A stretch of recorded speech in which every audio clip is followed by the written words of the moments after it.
Hey, Sebastian, back here with the Card Guys, and we got a pretty cool thing today. We got a top 8 deck profile, and it's from a hero that you might not expect it, but it looks like we have somewhat of a Brute enthusiast, and maybe even a Brute master. I played RHINAR today, Yep. As you said, Sebastian. Brought him to my Pro Quest in Element Gaming in St. Greenville, South Carolina. Did pretty well today. Went 5-1 through Swiss and lost out in the top 8, but still very happy with the performance. Yeah. What were your matches like throughout the Swiss tournament? In Swiss I played 3 Starvos.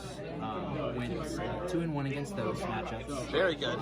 Deck to beat for this weekend, especially. Exactly, and most of my sideboard is actually dedicated to the Magic Starvo. Also played Viscerai, a Chain, and what did you catch your one loss to? I cut my one loss came to Starvo. Okay, yep. And he had a very good plan. It wasn't like the Element Starvo that we've seen so far. It's very defensive, and he actually fatigued me out, so kudos to him. RHINAR's definitely my main hero, and he's the one that I use most often. I've changed the deck a lot for this specific meta to try to combat these heroes that love to have big hands, and you'll see it through some of the cards. I think definitely in this meta it's really important to just play a hero you know, more than trying to experiment with new stuff, because the mirror matches to Starvo are awful, so having matchup experience in all the other matches and then try and take your 50-50 with Starvo, that's the way to go right now. Exactly, and there's a lot of new toys that came in. Some people might be over experimenting with them. Brute did not get a lot of love, but what we did get was Swing Big. Very good card. It's a 2 for 8 with no random discard ability effect, which is key. And it actually formed the kind of the rationale for what I wanted to do a lot with the deck, which is to try to get heroes off these 5-card hands with either making them block with cards, incentivizing them to, and punishing them for not doing so. So I ran I guess we'll get into it. Yeah, we can get into it. This is the shell of my deck. Okay. These came into every matchup, regardless of hero. We got Breakneck Battery here. It's just go again. Good go again card. It's good into Prism, and it's just generically good to get some extra Intimidate triggers. Exactly. The 2 biggest ones here, as far as 6 power attacks in red, are Command and Conquer and Swing Big. A lot of my strategy in a lot of these games came down to pairing them with CNC. Pairing them with a Pummel. Yeah, exactly. To try to strip cards out of their hand, and a lot of times take their arsenal. So take these decks like Viscerai, who are very strong on 5-card hands, very above rate, and bring them down to the game plan that Brute likes to play, which is efficient trade-offs on small hands. Exactly. I think CNC Pummel, that's the most disrespectful play in the game, too. It is, and it happened probably every game. That's great. With the exception of one. This was in my sideboard, but I actually brought these into most matchups. Okay. They were great into Starvo, because imagine he's not going to get his ability if he's missing a card out of hand. So that slowed him down a lot, and also with Chain, absolutely killed the Chain with this. CNC Pummel when they were at 4 or 5 shackles. Oh, exactly. Took them down to about 5, and they just died to their own blood death. So that was really strong. These are just the basic reds that I brought in. Not too much. Because all the other ones is just the standard, the good RHINAR specialization. One thing you'll notice is I actually am only running 1 Alpha Rampage. It's a good card, but on its face value with nothing else, it's really just a standard rate card. You need 3 cards to play it, and it only does 9 damage. So for these decks that don't want to block, this actually isn't that great to play. But it will end game, so we'll keep it as a 1-of. And I actually use Same Sketch Plan to search this out to end games. And then Massacre, this is just a beast of a card. It's so good. It's really great when paired with Breakneck Battery, because it's going to get 2 Intimidates off of being discarded. And also, if you arsenal this card for your Blood Rush Bella turns, or draw it on your Blood Rush Bella turns, you play it out and you get the added benefit of the +2 and the extra Intimidate. And this actually won me a game today, so I was pretty happy with this. And then this card, I think it's like one of my favorite cards in Brute, actually. It's very strong for the fact that it takes a card out of their hand.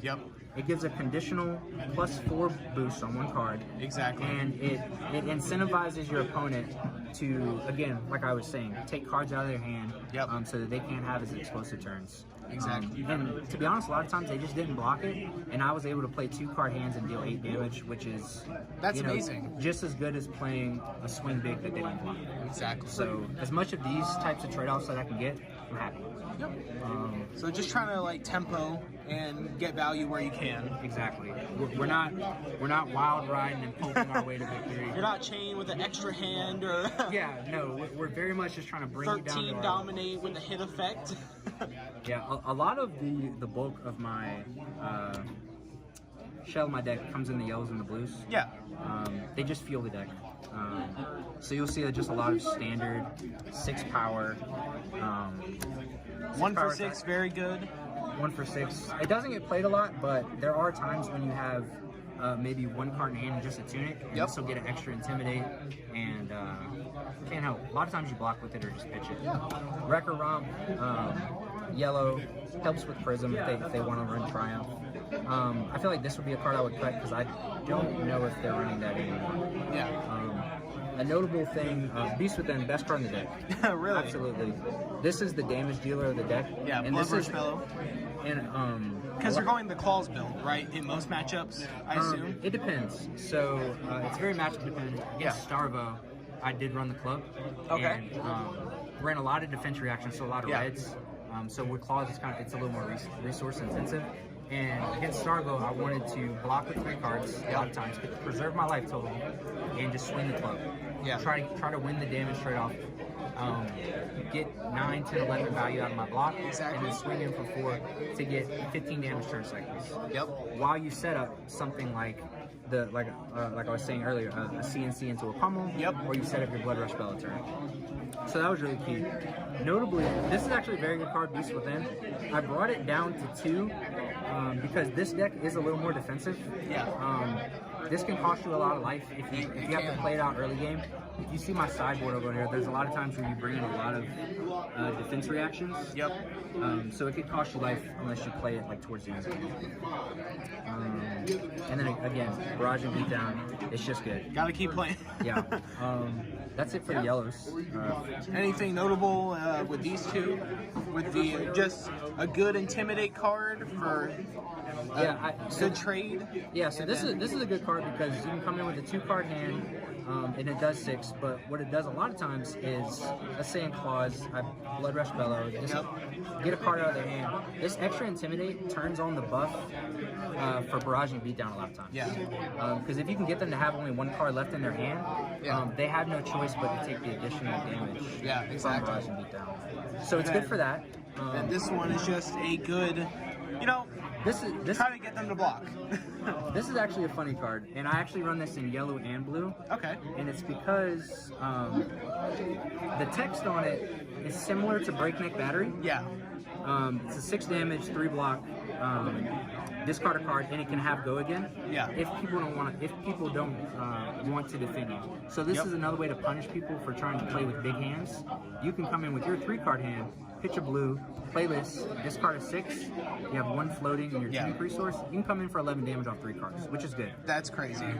And I also run it in blue for the same reason. It's a blue 5 that could have go again and do 10 damage. And like with the rest of the deck, blocks 3, so you can just play the long game and get tons of value out of just, fatiguing chain or, whatever matchup comes up that you just need to block out.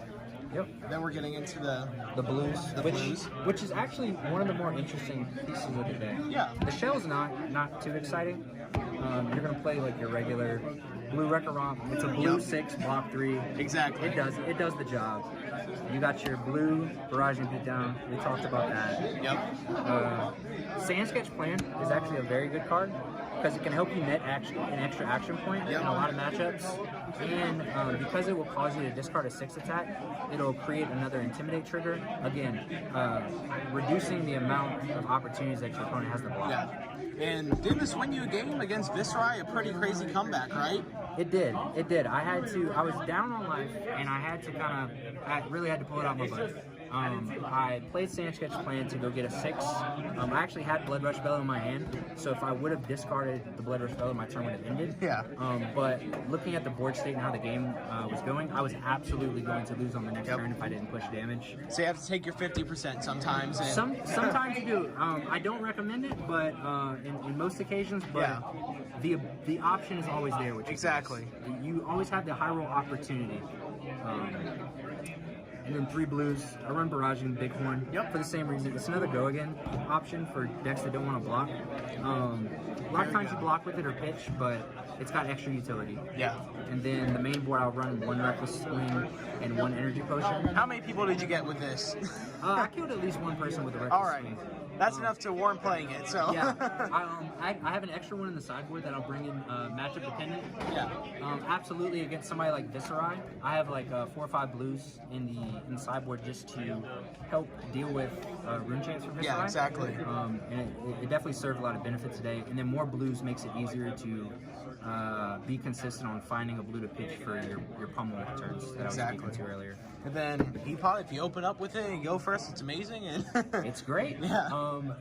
I actually had a weird turn where my hand was really clunky, and I was just like, I could either just swing the club and pass, or I could do some more. So I rolled Scabs, which I don't do too much, but there's a lot of benefit to doing it. I rolled a 6 on Scabs, so I was able to play out my Energy Potion and swing in with 2 attacks. Wow. So it was great. That's crazy.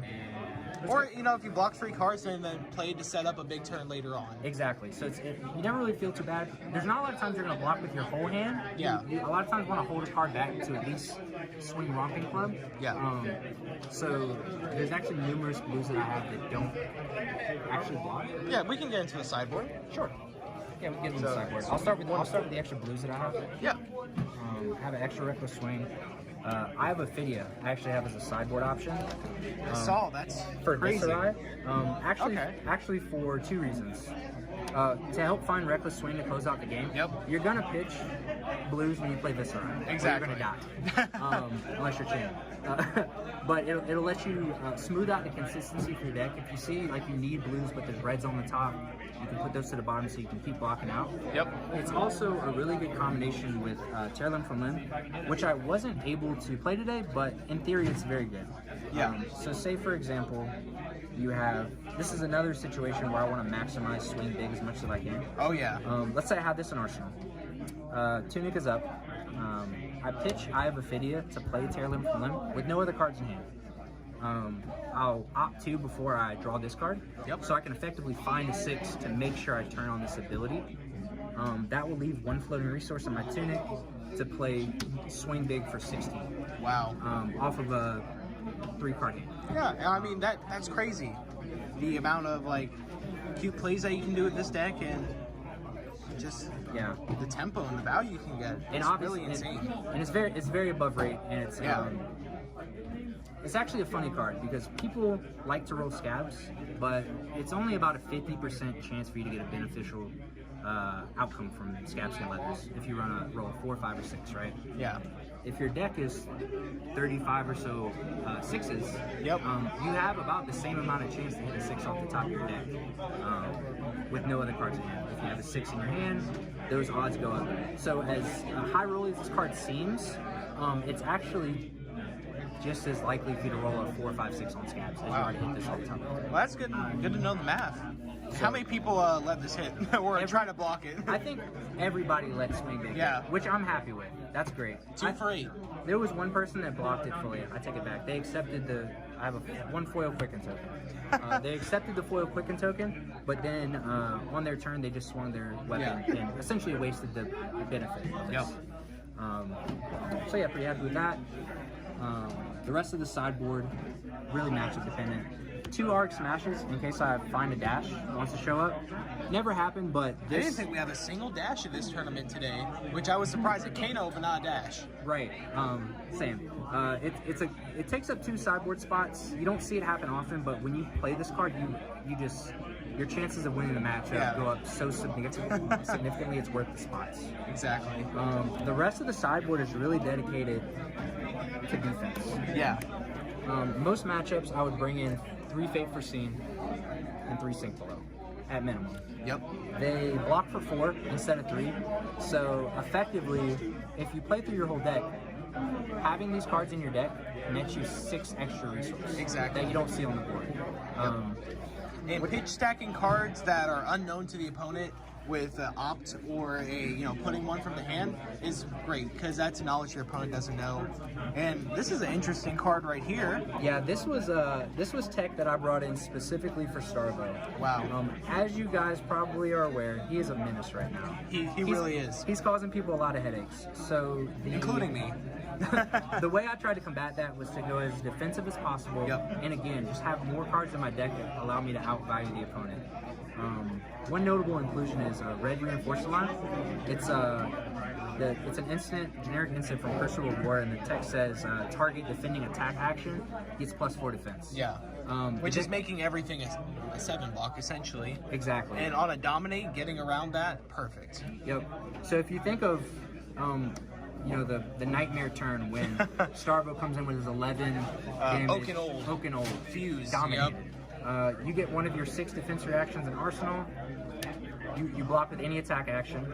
You can play this as an instant. It gets around dominate, so now you're blocking 7. Defense reaction from Arsenal, perfect 11. Perfect math, exactly. And a lot of times for the Starvo to deal out that hit, they had to keep a full hand, so they took some damage. So if you can cover up the damage they do on their next turn, it's a very good value trade. And then you're still keeping 2 cards, which could be like one of the good value cards, the 2 for 8. Yeah, and a lot of times they'll come behind that and swing with Winter's Wail. Yep. You take the 4, get a Frostbite token, and you pitch like one of the 20 blues that are in your deck. Exactly.